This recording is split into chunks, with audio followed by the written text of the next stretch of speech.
এই ল্যাম্পগুলো কিভাবে set up করলাম আমাকে অনেকেই ইনবক্সে জিজ্ঞাসা করেছেন। যেহেতু ল্যাম্পগুলোর কেবল খুবই ছোট দেখিয়েছিলাম আমি আনবক্সিং ভিডিওতে, চলুন আজকে শেয়ার করি কিভাবে সেট আপ করলাম। তো ঘুম থেকে উঠে আমি নাস্তা সেরেই 1 মাগ ব্ল্যাক কফি নিয়ে বসি, কারণ এখন দুধ দিয়ে আমি কফি খুবই কম পান করি, না বললেই না। তো এরপর রান্নাবান্না শুরু। আর শীতকাল জুড়েই আমি সবজি মন প্রাণ ভরে খেয়েছি আলহামদুলিল্লাহ। তো এই যে ল্যাম্পগুলো এসেছে, আমি আপনাদের সাথে তো এই আনবক্সিং ভিডিওটা শেয়ার করেছিলাম। আমার কাছে খুবই ভালো লেগেছে, তারা এত যত্ন সহকারে প্যাকেজিং করেছিল। আমাদের দেশীয় ম্যাটেরিয়াল দিয়ে এই সুন্দর সুন্দর জিনিসগুলো বানানো হচ্ছে, লাইক ল্যাম্প, তারপর আরও দেখেছি হোম ডেকোর অনেক ধরনের আইটেম পাওয়া যায় এখন। এগুলো আমাদের দেশের আসলেই অনেক বড় ঐতিহ্য। তো ল্যাম্পগুলো হাতে পেয়ে আমি আনবক্সিং আপনাদের সাথে তো শেয়ার করেছি এবং আমি দেখে নিচ্ছিলাম যে সব কিছু ঠিক আছে কিনা। আগের ল্যাম্পগুলোতে আমি দেখেছি যে বড় কেবল দিত, এখন দেখলাম যে ছোট কেবল দিয়েছে। সব কিছু আপডেট হচ্ছে আর কি। আমার আগের বাসাতে আমার ল্যাম্প সেট করার খুব ইচ্ছে থাকা সত্ত্বেও আমি করিনি। তো নতুন বাসায় এসেছি এবং নতুন করে সব কিছু সাজিয়ে তুলছি, তো ল্যাম্প কেন বাদ যাবে। আমার মনের মতো আমি 2টা ল্যাম্প অর্ডার করেছিলাম এবং পেজের নাম তো আপনারা দেখতেই পাচ্ছেন।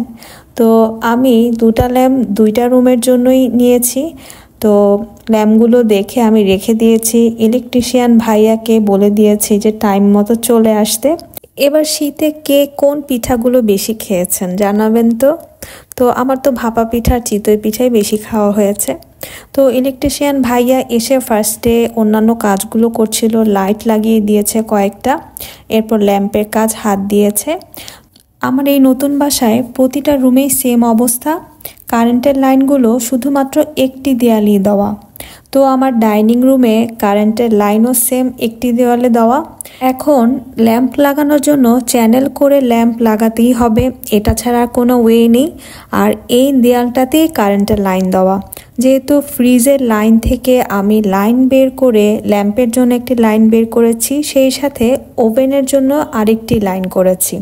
তো এখন বুঝতে পেরেছি যে ল্যাম্পগুলোর সাথে কেন এই কেবলগুলো এত ছোট দেওয়া হয়, এবং এটার জন্য আরও বেশি ইজি হয়েছে। চ্যানেল করে আপনারা কিন্তু এভাবে ল্যাম্পগুলো সেট করে নিতে পারবেন।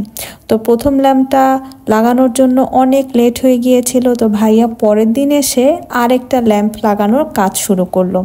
এবং চ্যানেল করে কাজ করতে গেলে কিন্তু অনেক সময় লেগে যায়। তো আমার বেডরুমের জন্য আমি এই ল্যাম্পটা সিলেক্ট করেছি এবং এসির লাইন থেকে নিয়ে সে চ্যানেল করে পুরো দেয়ালটা জুড়ে চ্যানেল করে সে আমাকে 2টা হোল্ডার করে দিয়েছে, আমি যাতে কম্পিউটার চালাতে পারি সেই সাথে এভাবে লাইন করে দিয়েছে। তো লাইটগুলো জ্বালানোর পর কী যে ভালো লাগে দেখতে, আপনাদের কাছে কেমন লাগছে আমাকে কিন্তু জানাতে ভুলবেন না। তো সবাই ভালো থাকবেন, আল্লাহ হাফেজ।